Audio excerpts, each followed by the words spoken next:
There. Alrighty, so a bit of an update. I wanted to do some camp craft today with you guys, but it's probably going to have to be indoors. Over there it's starting to snow. I can just see it on top of that range over there. Over here it's raining, and there's a big black cloud coming over the top of me here. So yeah, we're going to do some stuff indoors. Start with a bit of campcraft. Alright, Campcraft 101 with the Malone Ranger. So I thought I'd start with a bit of a guided tour of my cabin, commencing at the front door. Okay, there we go, that's the front door. And first cab off the rank is the wood pile. Getting a little bit low, but all should be good. A fireplace, my favourite place. And then as we move around, we get into the kitchen, which will be the subject of our campcraft session this evening. A little window. You can see my desk. Writing is going along well. And then we get around to my bunk and my trusty sleeping bag. So that's the place. And we're back to our front door again. And beautiful view.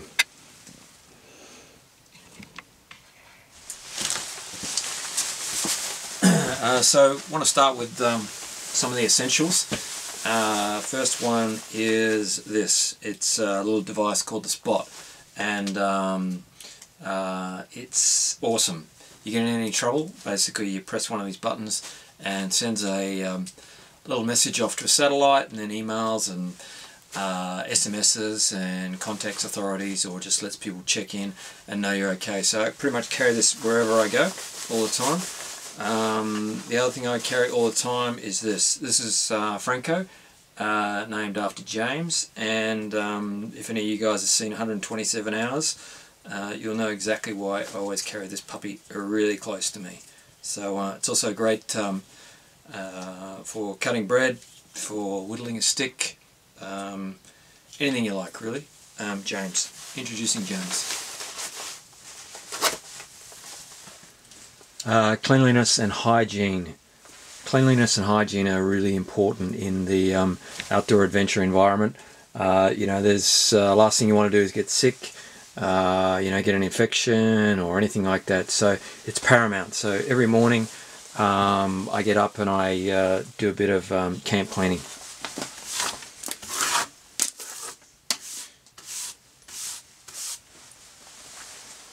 Done. So I'm not sure if you can see that, but that big black cloud just came through, and officially we're in it. So visibility is maybe 30-40 meters maybe, and as you can hear, it's starting to come on down.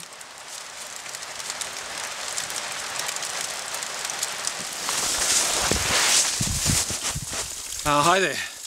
We had that little bit of rain, but it's just cleared off for a moment. So thought I'd pop outside for a moment and talk about another essential, water. Look, there's no shortage. The easiest, simplest way is to probably just take a pot and fill it up, make a little iceberg, and put it on your stove. Water has less volume than the same amount of ice, so that'll melt down and fill up your pot. That's one way. The other, if you prefer it a la natural, is to find a little freshwater spring like this. I don't know if you can see in here, but beautiful little spring, and some little icicles growing on. Water's beautiful and pure, probably better than any water you'll get anywhere.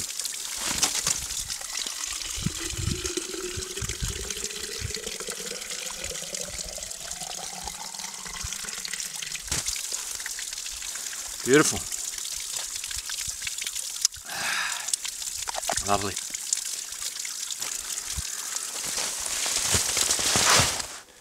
Just on the subject of water, I'll tell you a little bit about the history of this place.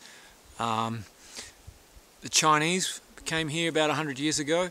They came here in the summer, unlike myself, and they'd mined for gold. And they used to live all along these ridges, all the way round as far as you can see. And the way they used to transport stuff is that they'd build these water races, and you can just see this one here. It's a little bit frozen over right now, but that's the way they would actually transport their goods all the way to other little campsites and other little huts like mine, all the way around the mountain. And this goes for, you know, I don't know, 60, 70 kilometres basically. It's insane how long it is. So they dug this out, and if one of them lived near a forest, they would basically cut down the trees and they'd dump the logs into the water race. They'd float down to the next guy. He'd have a little grill, and when he collected all his wood, he'd open up the grill, and the rest of the wood would go down to the next guy living down the road there. So they moved all sorts of little supplies along here, but you know, they were crazy. They were insane, the conditions that they lived in, and yeah. So, as I said, they only came here in summer, and you know, they built that little place that I'm in there. It's been restored since, and apparently I'm about the only guy that's ever spent more than one day here in winter. So I got the world record so far.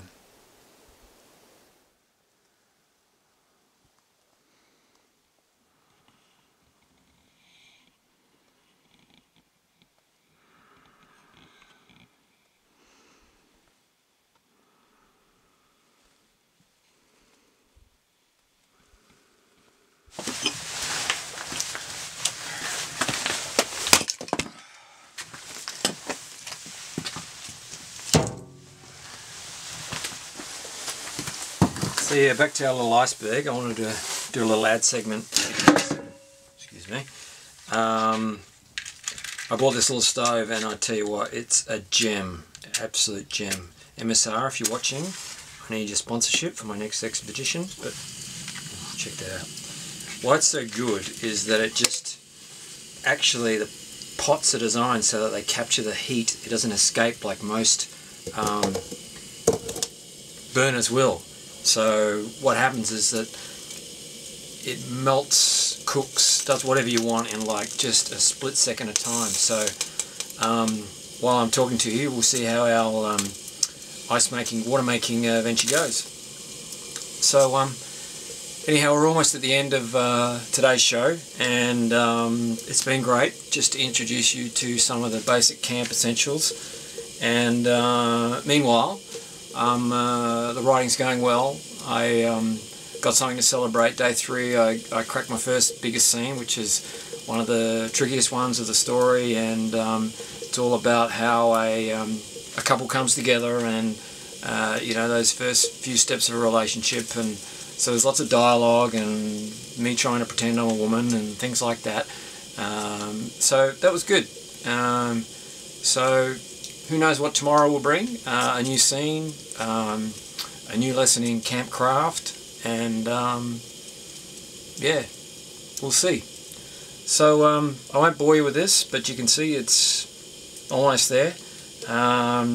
So signing off, and remember, a clean camp is a happy camp.